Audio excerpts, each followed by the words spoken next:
Why is a big question. Why would you do something? And usually the answer is because. I heard someone say yesterday that persuasion begins with because.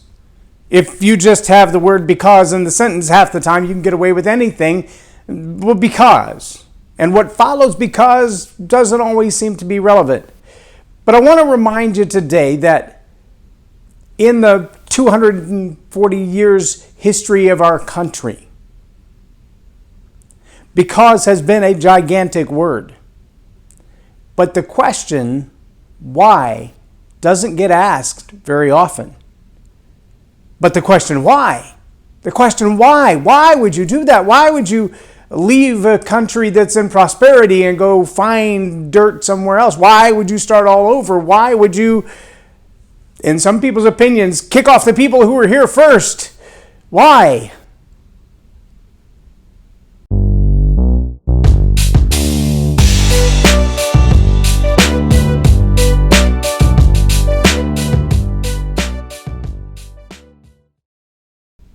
I'm Loren Norris with Leading Leaders Podcast. And I want to remind you, there is a true statement that those who don't learn from history are doomed to repeat it. Let me add a nuance to that phrase because I believe it's true. Those who don't learn from history are doomed to repeat it. But those who don't bother to learn history in the first place, they don't have a choice. Not only will they repeat it, but they'll be sucker punched into God knows what. There's another old phrase that says, if you don't stand for something, well, you'll fall for anything. And I have to be honest and say, in the last few years, I've had an opportunity to travel with a group of guys.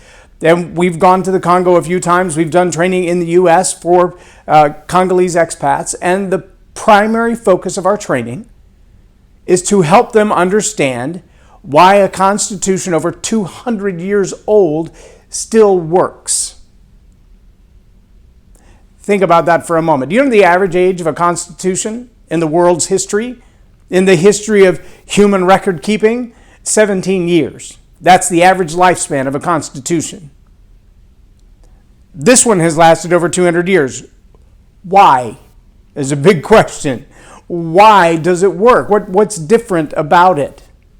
And the truth of the matter is, there are quite a few things that are different about it, but again, if you don't learn from history, you're doomed to repeat it. If you don't bother to learn history, you don't have much of a choice.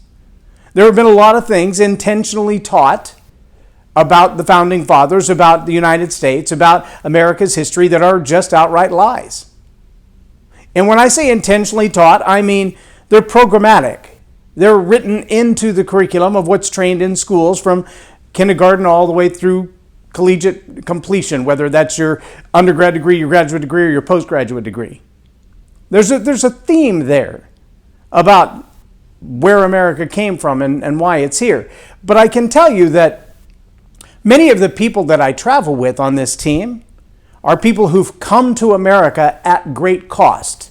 Financially, emotionally, relationally. They've left behind family members who couldn't afford to make the trip. They've sacrificed everything to financially be able to make the trip. They've come here to become students, to become working people. They've gone through the process of legal naturalization to become American citizens, to get their green card, to be sworn in. And the citizenship classes that they take,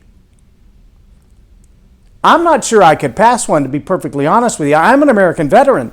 I was born and raised in Central Texas. I've been here most of my life. When I left U.S. soil, it was to serve the country. But some of the stuff asked on the citizenship test, I'm not sure I would know the answers to that off the top of my head. That's a fascinating thing. I wonder how many of today's high school graduates could pass the citizenship test. What if that was a requirement to know the history and the purpose and the cause of America before you had the right to vote on how to change it? Interesting thought, no? See, I train leadership when I go on these jaunts, but our purpose is to help people understand why America has a constitution that has outlived every other constitution almost 20 times over. There's some reasons for our successes.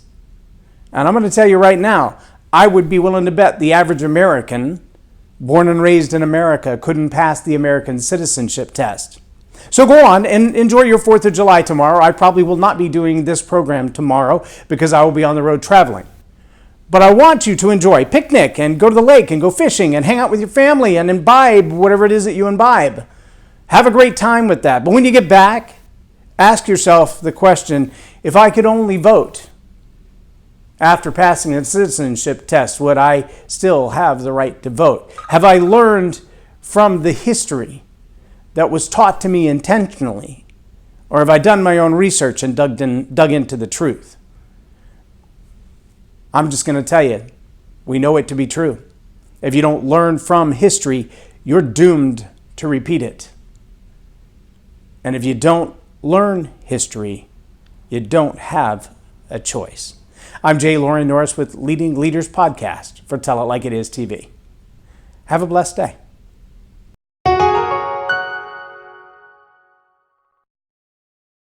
Leadership team. If attitude is going to have a deep impact on your business and bottom line, make it a positive attitude with a positive impact. Visit jlorennorris.com/attitude hack